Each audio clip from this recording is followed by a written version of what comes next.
예레미야서 29장 말씀을 보시면 선지자 예레미야가 편지를 씁니다. 편지를 쓰는데 누구한테 편지를 쓰느냐 하면 바벨론으로 포로를 잡혀간 사람들을 향하여서 편지를 쓰는 모습을 볼 수가 있어요.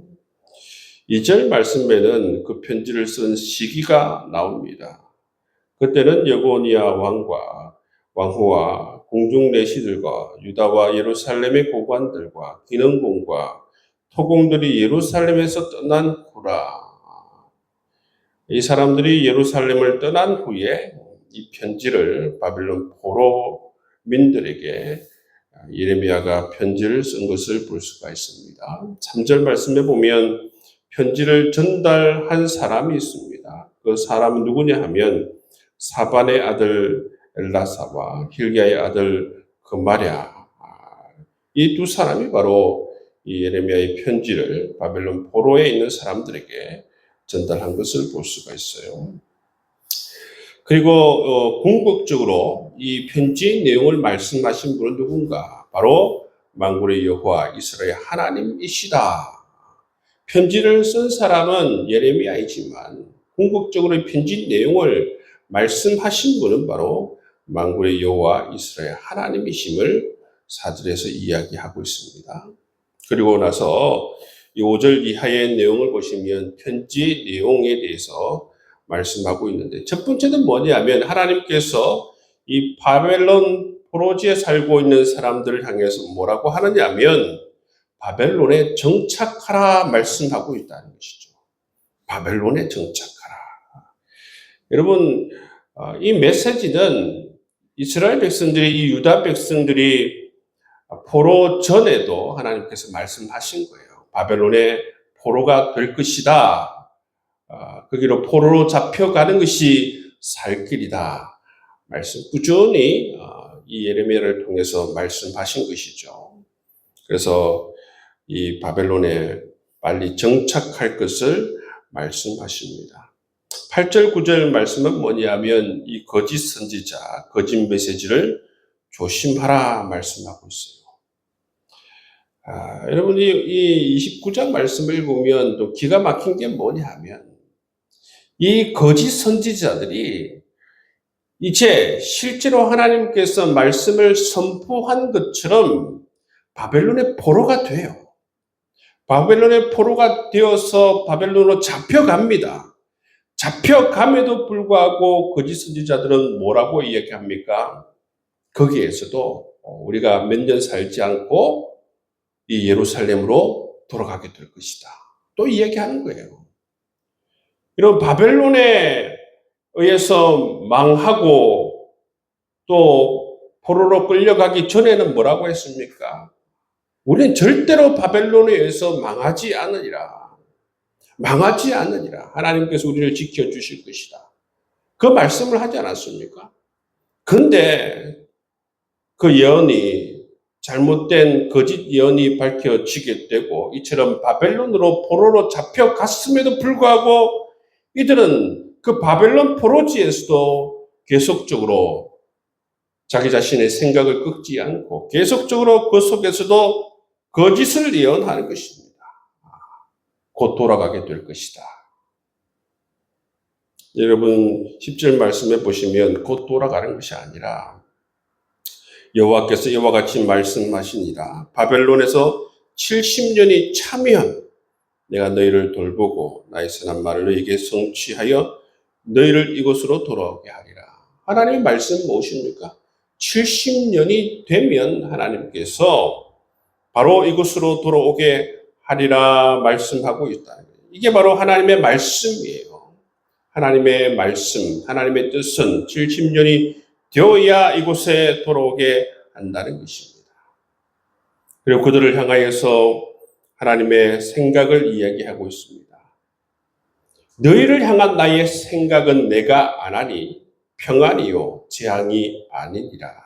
너에게 미래와 희망을 주는 것이니라.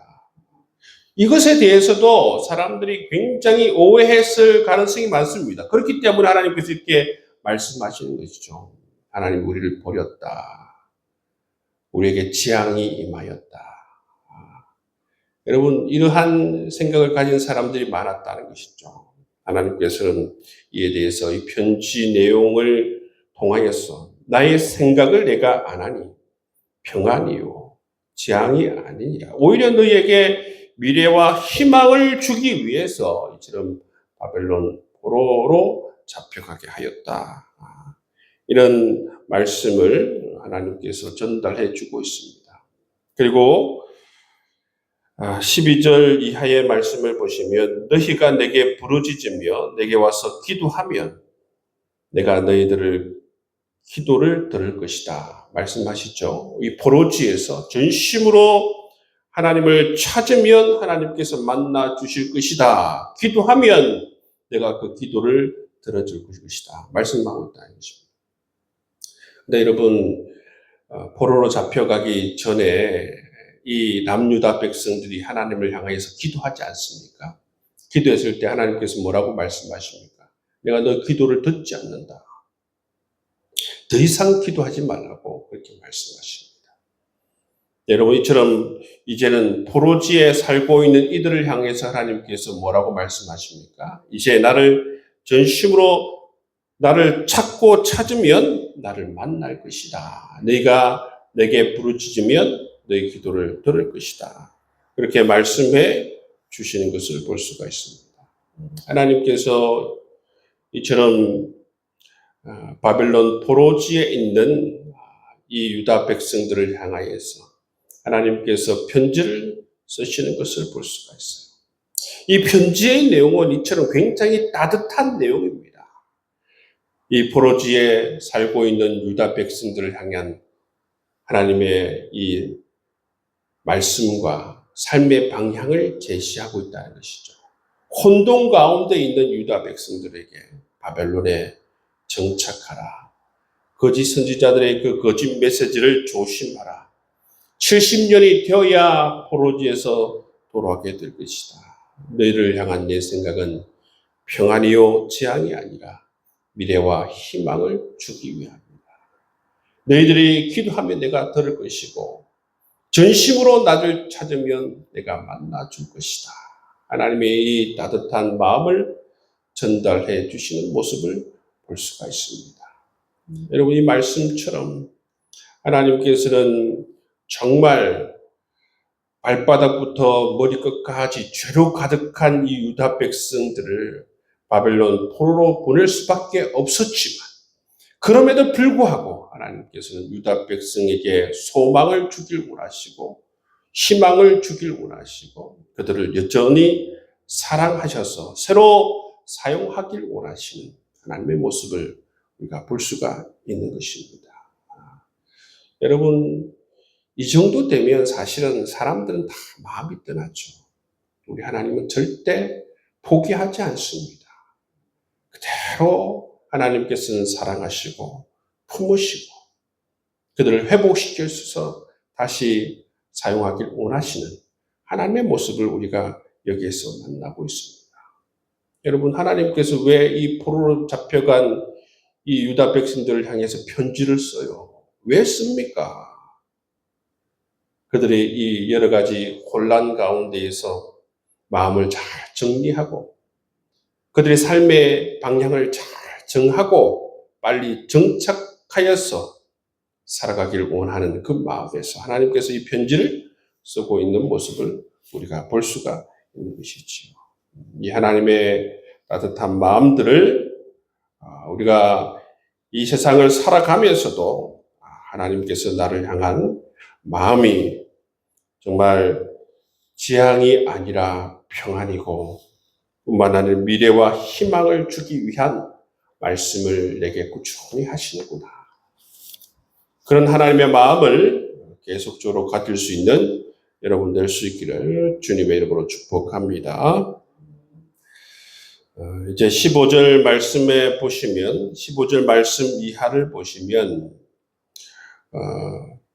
또 하나님께서 말씀하시는데 이제 바벨론 포로지에서 있는 백성들을 향해서 말씀하시는 것이 아니라 예루살렘에 남아있는 사람들을 향해서 하나님께서 말씀해 주시는 것을 볼 수가 있어요.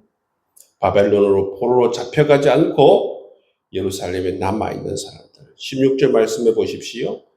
다윗의 왕자에 앉은 왕과 이 성에 사는 모든 백성 곧 너희와 함께 포로되어 가지 아니한 너희 형제에게 여호와께서 이와 같이 말씀하시니라.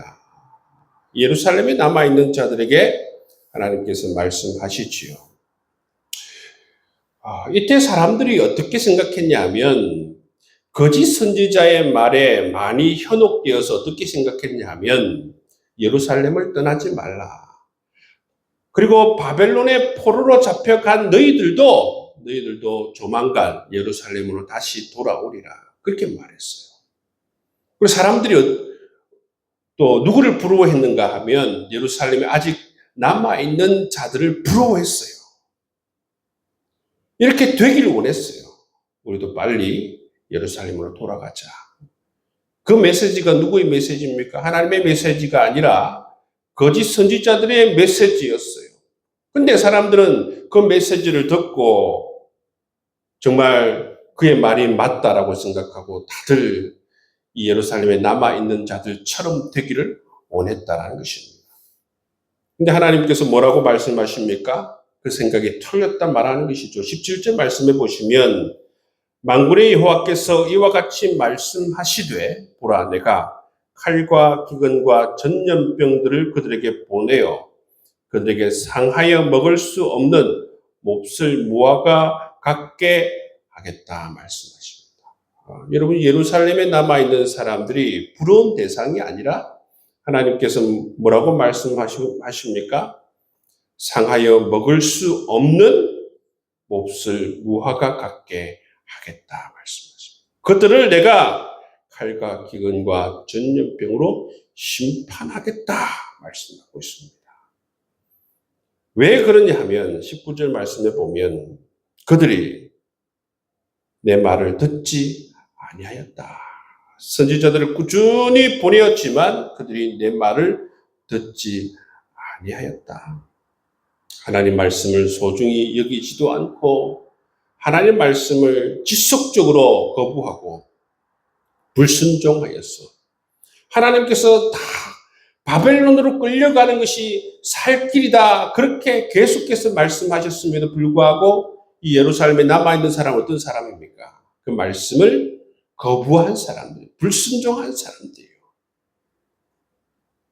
그렇기 때문에 하나님께서는 이들을 상하여 먹을 수 없는 무화과 같게 하겠다 말씀하시고 또 칼과 기근과 전염병으로 말미암아 죽을 것이다 말씀해 주시는 모습을 볼 수가 있습니다. 이어서 하나님께서 또 말씀하시는데 누구를 향하여서 말씀을 하시냐면 이제는 직접적으로 거짓 선지자들을 향하여서 하나님께서 말씀하십니다. 첫 번째는 이 거짓 선지자 21절에 보시면 골라야의 아들 아합과 마세야의 아들 시드기야가 나옵니다. 이 거짓 선지자들의 운명에 대해서 말씀해 주고 있습니다. 21절 말씀해 보시면 이들이 어떻게 된다고 했습니까? 그가 너희 눈앞에서 그들을 죽일 것이라. 저주거리를 삼게 될 것이다. 말씀하십니다. 그들의 죄악이 뭡니까? 23절 말씀해 보시면 그들의 죄악이 나오죠. 이웃의 아내와 간음함이라. 뿐만 아니라 내가 그들에게 명령하지 아니한 거짓을 내 이름으로 말합니다. 이것이 바로 그들의 죄악이었다는 것이죠. 이 죄악으로 말미암아 그들은 죽게 될 것이고 바로 그들은 저주거리가 될 것이다. 여러분 이 유다에 남아있는 사람뿐만 아니라 바벨론의 포로로 잡혀간 사람들은 대부분 이 거짓 선지자들을 정말로 존경하고 사랑하고 진실로 말하는 자들이다. 그렇게 생각했어요. 그의 말을 정말 따르고 신봉하고 있었습니다. 그런데 하나님께서 뭐라고 말씀하십니까? 이들은 오히려 큰 죄악을 저질러 그 죄악으로 말미암아 죽음과 저주거리가 될 것이다.